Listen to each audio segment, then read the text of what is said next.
qui c'est avec sa pioche? Zarbi le service d'étage. T'as intérêt à rejoindre notre bande. Si tu refuses, je te défonce le crâne à coup de pied. Désolé pour cette petite frayeur. Je m'appelle Park Taeso. Et lui c'est Sunday, J la pioche. T'aurais pas un petit creux? Je connais un très bon resto. Je vais t'y emmener. Hein?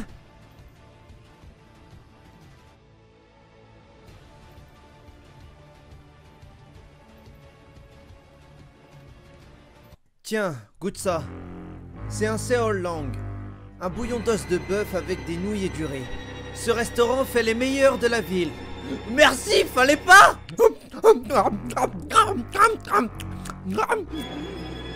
Ah, un vrai repas dans un vrai resto, ça faisait trop longtemps. Au fait, vous êtes qui vous? Qui nous sommes? Allons, je suis sûr que tu as une petite idée. Je me trompe? Je dirais que vous êtes un gang. Des genres de Yakuza, c'est ça?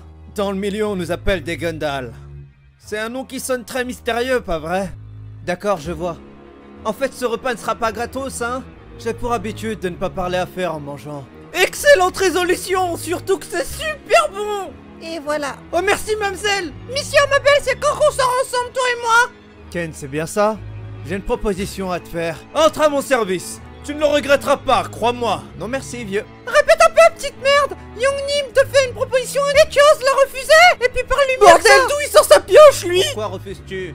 Un gang, c'est une organisation criminelle. Moi, c'est policier que je voulais être. Alors si tu crois que je vais entrer à ton service, tu te chatouilles grave, mec. Donc si je comprends bien, tu voulais entrer dans cet autre gang qu'est l'État, hein? Écoute, il est temps que quelqu'un te révèle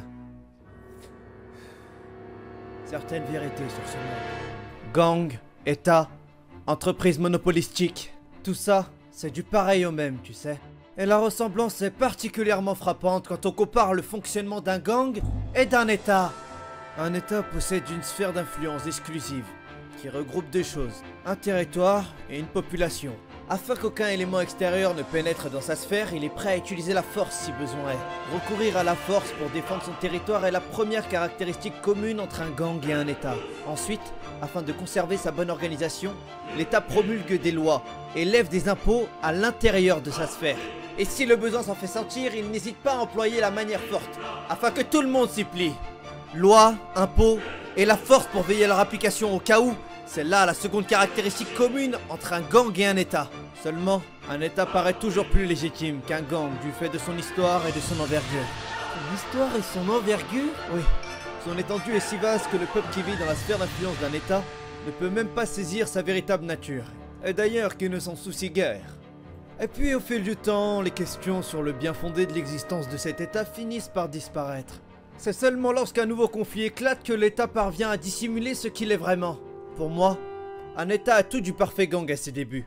Tu n'es pas de cet avis? Surtout ne te méprends pas, je ne rejette pas l'État en tant que tel. Je n'ai rien d'un anarchiste. Je souhaite juste que ma future entreprise obtienne la reconnaissance qu'elle mérite. Je n'ai pas envie de devenir un de ces rebuts qui vit au crochet de l'État et qui persécute les autres. Les lois, les impôts et la force sont à la base d'un État et d'un gang. Donc si l'État n'est rien d'autre qu'un gang, pourquoi un gang ne pourrait-il pas devenir un État? Moi, je rêve de bâtir un État imposant. Et toi, Ken, tu pourrais m'aider à bâtir ce futur État qui serait le nôtre. Bon sang, il est complètement à la masse, ce mec. Et merde, y a pas plus casse-burne que les tarés dans son genre. En plus, je suis tombé sur un nid. J'ai l'impression que je vais devoir en cogner un ou deux pour me tirer d'ici.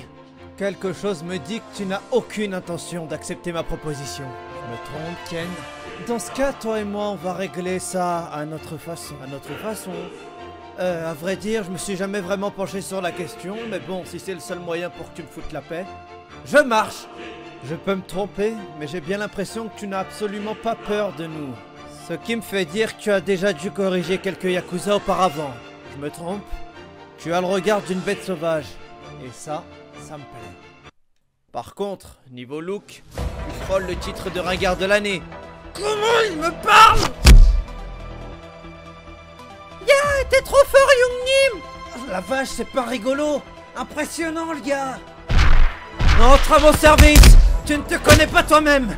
Mais moi, je sais qui tu es. Tu n'as encore jamais rien fait de valable dans ta vie, hein? Yomin.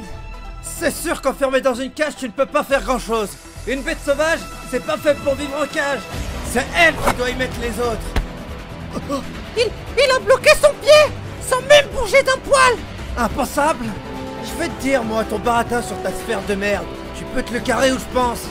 Tu prétends me connaître, hein? Eh ben, ça me ferait mal. L'État, les gangs, tout ça, je m'en tape! Moi, tout ce que je voulais, c'était pouvoir protéger quelqu'un! Ouais, je capitule. Je me suis fracassé la poigne! Bravo, t'es le plus fort, j'avoue. C'est toi qui as gagné. Mais boss, Je vais donc tenir parole et ne pas plus insister pour que tu entres à mon service. Par contre, tu vas prendre ma place à la tête de l'organisation. Hein? De quoi? Accepte de nous prendre à ton service. Nous nous inclinons devant toi. Boss! Et on est... putain, c'est quoi ce délire? Sois notre chef, Ten. Faudra m'expliquer là. J'ai même pas réussi à lui coller un seul coup. Tout ce que j'ai fait, c'est m'en prendre plein la tronche.